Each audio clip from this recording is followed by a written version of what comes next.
Hi friends, ಇದಕ್ಕೆ ಬೆಳ್ಳುಳ್ಳಿ, ಹಸಿಮೆಣಸಿನಕಾಯಿ ಮತ್ತು ಹಸಿ ಶುಂಠಿ ಪೇಸ್ಟನ್ನು ಮಾಡಿಕೊಂಡು ಮತ್ತು ಗೋಧಿ ಹಿಟ್ಟಿಗೆ ಸ್ವಲ್ಪ ಅರಿಶಿಣ, ಹಳದಿ ಮತ್ತು ಅಜವಾಯಿನ ಮತ್ತು ಜೀರಿಗೆಯ ಪುಡಿಯನ್ನು ಹಾಕಿ ಕಟ್ಟು ಮಾಡಿದ ಮೆಂತ್ಯವನ್ನು ಕೂಡಿಸಿಕೊಂಡು ಹಿಟ್ಟನ್ನು ಆಯಿಲು ಮತ್ತು ವಾಟರನ್ನು ಹಾಕಿ ಚೆನ್ನಾಗಿ ಡೋವನ್ನು ಮಾಡಿಕೊಳ್ಳಬೇಕು.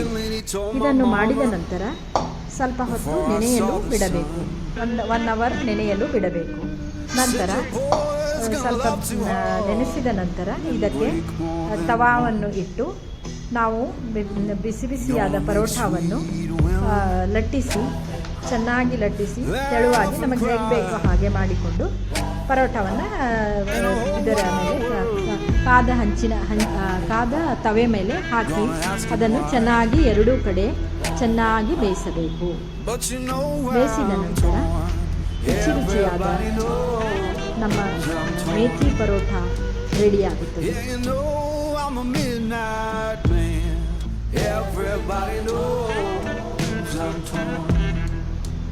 ಇದನ್ನು ಚಟ್ನಿ ಜೊತೆಗೆ ಸರ್ವ್ ಮಾಡಲು ಕೂಡ ಕೊಡಬಹುದು.